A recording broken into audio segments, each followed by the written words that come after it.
Welcome back to my channel. It's me Harikumar Bavalikkara. ആയിട്ടുള്ള ജ്യൂസുകളും ഷേക്കുകളും ഒക്കെ നമ്മൾ കണ്ടു കഴിഞ്ഞു. ഇനി നമ്മൾ ഉണ്ടാക്കാൻ പോകുന്നത് അവോക്കാഡോ ഷേക്കാണ്, മിൽക്ക് ഷേക്കാണ് ഇന്ന് ഉണ്ടാക്കാൻ പോകുന്നത്. ഇതിലെ കുറച്ച് ഇൻഗ്രീഡിയൻ്റ് ആയിട്ടുള്ള എന്തൊക്കെയാണെന്ന് നിങ്ങൾക്ക് കാണിച്ചു തരാം. ബദാം, കുറച്ച് ഡെക്കറേഷന് വേണ്ടി ബദാം ചെറിയ പീസാക്കി വെച്ചിരിക്കുന്നത്, കാഷ്യൂ നട്ട്, ആവശ്യമുള്ള ബൂസ്റ്റ്, ഇത്രയും സാധനങ്ങളാണ് നമ്മളിതിൽ ഇൻഗ്രീഡിയൻ്റ് ആയിട്ട് ചേർക്കുന്നത്. ഈ അവോക്കാഡോയെ പറ്റി പറയുകയാണെങ്കിൽ ലോകത്തിലെ തന്നെ ഏറ്റവും വലിയ അവോക്കാഡോ ഉണ്ടായത് വെനീസിലാണ്. 2.5 kgയുടെയാണ് ഈ അവോക്കാഡോ ഉണ്ടായത്. അത്രയ്ക്ക് വലുതായിരുന്നു. അതുപോലെ തന്നെ ഇതിൻ്റെ ഗുണം എന്ന് പറയുന്നത് മനുഷ്യശരീരത്തിന് ആവശ്യമായ കൊളസ്ട്രോളുകൾ LDL HDL ആണ്. ഇതിലെ ഹൈ ഡെൻസിറ്റി ലിപ്പിഡ് പ്രൊഫൈൽ എന്ന് പറയുന്നത് ആണ് മനുഷ്യൻ്റെ ശരീരത്തിന് ആവശ്യമായുള്ളത്. ഇത് വളരെ കൂട്ടാനും നല്ലതാണ് അവോക്കാഡോ. LDLനെ കുറയ്ക്കുകയും HDLനെ കൂട്ടുകയും ചെയ്യാനുള്ള ഗുണം ഇതിലുണ്ട്. അതുപോലെ തന്നെ വിറ്റാമിൻ സിയുടെ ഒരു നല്ലൊരു കലവറയാണിത്. സ്കിൻ ഗ്ലോയ്ക്കും അതുപോലെ തന്നെ മനുഷ്യ ശരീരത്തിൻ്റെ എല്ലാ പ്രവർത്തനങ്ങൾക്കും ഉത്തമമായ ഒത്തിരി പ്രോട്ടീൻസുകൾ അടങ്ങിയിട്ടുണ്ട്.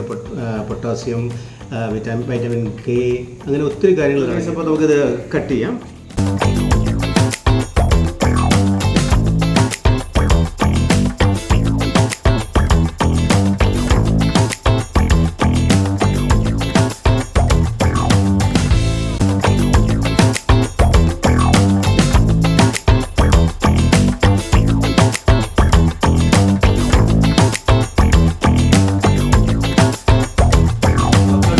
വരുന്നുണ്ട് ബട്ടർ ഫ്രൂട്ട്.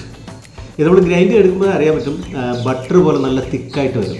പിന്നെ നമ്മൾ ആവശ്യമുള്ള മിൽക്കും അല്ലെങ്കിൽ വാട്ടർ ഒഴിച്ച് അതിനെ ഒന്ന് ചെറുതായിട്ട് ഡൈല്യൂട്ട് ചെയ്തെടുക്കണം. അപ്പോഴാണ് നമുക്ക് ഗ്ലാസ്സിലേക്ക് പകരം.